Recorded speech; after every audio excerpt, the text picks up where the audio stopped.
My name is David Stein. I was born in a small town of Rachov in the Carpathian Mountains, also known as Zakarpatsky, Ukraine. Do you have any other names, any other nicknames that you were known by as a child? Yes, I was known as Dutsi, which in fact is a 10-liter barrel. It's a round barrel usually associated with fat children are called, nicknamed, as I was nicknamed Dutsi. I am now 64 or 65. Depending on. Right, depending. Officially, I'm 65. Can you tell me a little bit about what life was like in Rachova when you were growing up? Basically, the Stein family was a large family in Rachov. My great-grandfather, I don't know any part of his history, but I'm really talking about my grandfather now, the son of the great-grandfather who settled there.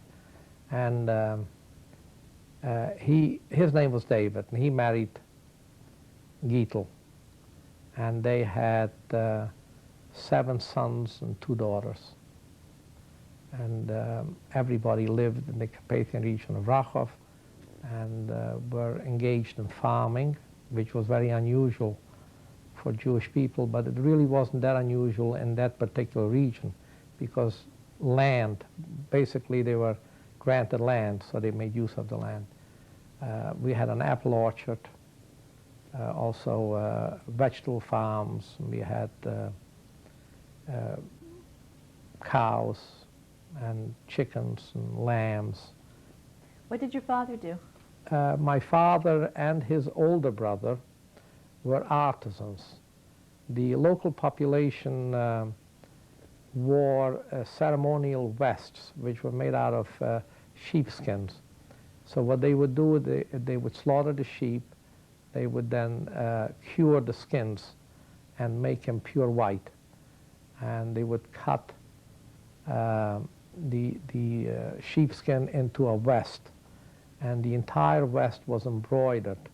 It was particularly important for brides to wear that because it had many symbols of fertility, symbols of good luck. And so my father's vests were particularly prized possessions.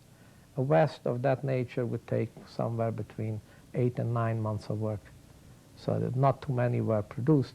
But his brother was also an artisan in making the local vests. So that's what their basic occupation. And farming at the same time, they did additional farming. Would you consider your family well-to-do? Yes, we were well-to-do.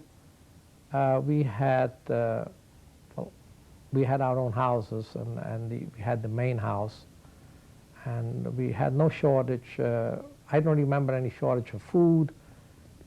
There was things that we never did, is like wear shoes in the summer, because that was considered a waste. So the summertime, right after Pesach, the shoes came off, and we were barefoot. But I don't think it really had to do with having the money to buy shoes or not having. That was the custom in the area, and that's what we did. And I remember happy times. Did you come from an observant family? Yes, my father was observant, although not quite observant enough for my uncle Shia.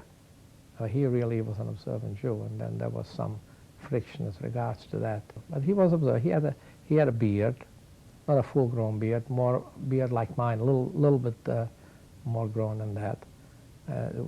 Wore head covering all the time. His clothing was always dark. Well, so were all the rest of the men. And we had a kosher home, and we went to shul every Friday and Saturday and every holiday. So that's the kind of family that we came from. And then Saturday afternoons, we would gather in my grandmother Gittel's house, and then everybody would gather in my grandmother's house and have tea after the Shabbos meal. So that was like the favorite room of the entire family. And we used to get together with cousins and the uncles, and at times they talked politics. and there were heated political discussions. Sometimes even fights broke out. And so the grandmother lived in the main house, which was built by her father, her father-in-law. And so the house fronted the main street, and it had a huge backyard. There was a well in the center of it. And there was houses that were built for the sons and the daughters as they got married. So in this particular courtyard was my father's house. His brother's, his youngest brother, his nickname was Loyush, but he was Leib in Yiddish. And his younger sister, who lived in the main house, was my grandmother. And that was the courtyard. And a few houses down the road was the older sister, Leah. And then on the street that ran along the brook where most of the land was the oldest of the brother, Moshe Itzik. And he was actually, he was like the boss of the family, because being the oldest, and he was the farmer. In your immediate family, who did you live with? We lived with my mother, my father, and my 2 sisters and a brother, so there was 4 of us. What were your brothers and sisters' names? My brother's name is Emil, and his Jewish name is Ezra. And then the next one is Judy, and her name is Yitta in Yiddish, and my younger sister, whose name is Sima, and her name is Stephanie, and then of course me.